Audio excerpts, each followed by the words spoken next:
Sympathy तो आपने सुना होगा। सिंपैथी क्या होता है? सहानुभूति देना। किसी को कोई दुख है, कोई दुखी है तो उसको ढाढ़स बताना, उसको साहस देना, ये कहलाता है सिंपैथी।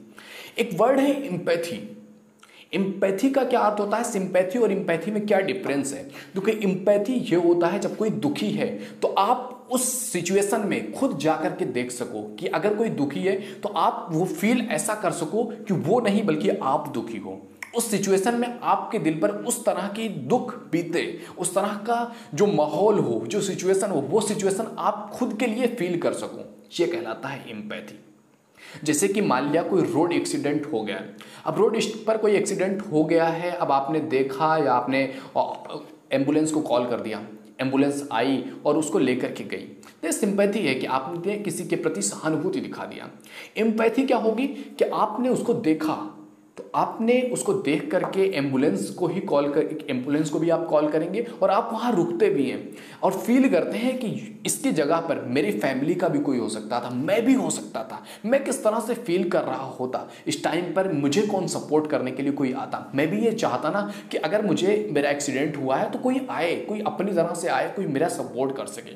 तो ये जो भावना होती है ना कि दूसरे की भावनाओं को, दूसरे के ऊपर जो बीत रहा है वो चीज़ें हम खुद के लिए फील कर सकें कि हमारे साथ वो चीज़ें, वो घटनाएं हो रही हैं, ऐसा हम फील कर सकें, ये कहलाता है एम्पैथी। और ये एक बहुत बड़ी चीज़ है। अगर ये क्वालिटी जिस बंदे के अंदर आ गया, उसकी रिस्पेक्ट अपने आप सोसाइटी में हाई होने लगेगी। लोग अपने आप उसकी रिस्पेक्ट करना शुरू कर देंगे क्योंकि वो सामने वाले की भावनाओं को अपनी भावनाओं की तरह ले रहा है। उसको वो फील कर पा रहा है कि वो सामने वाला क्या कर देगा।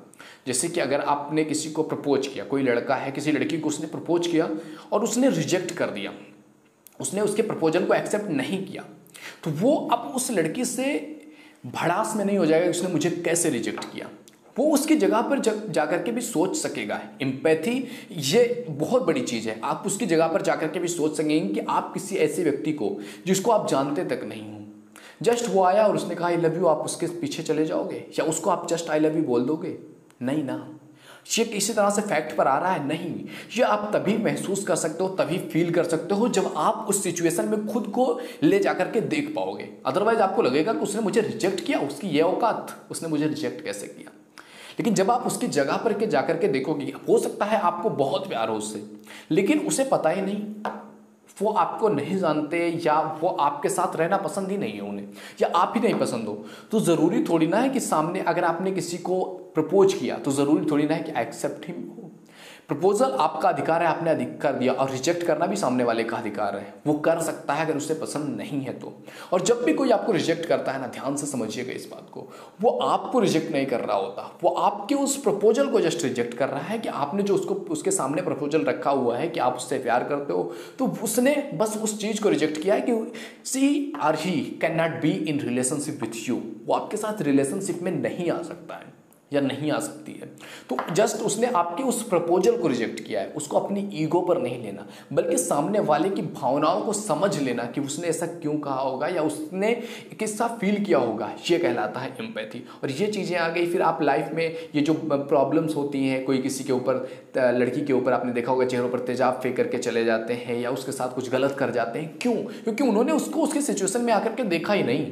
उनको पता ही नहीं कि ऐसा भी देखा जा सकता है, ऐसा भी समझा जा सकता है। तो एम्पैथी बहुत इंपॉर्टेंट है।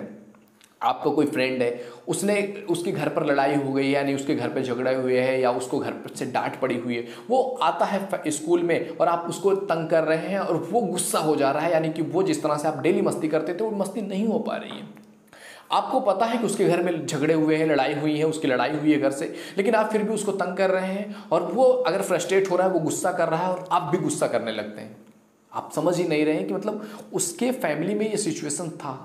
अगर आप उसको इस तरह से रख करके देखें कि वो सिचुएशन अगर आपके घर में भी होती या आपके साथ भी झगड़ा हुआ होता तो आप जब आते तो आप भी उस तरह से फ्रस्ट्रेट होते।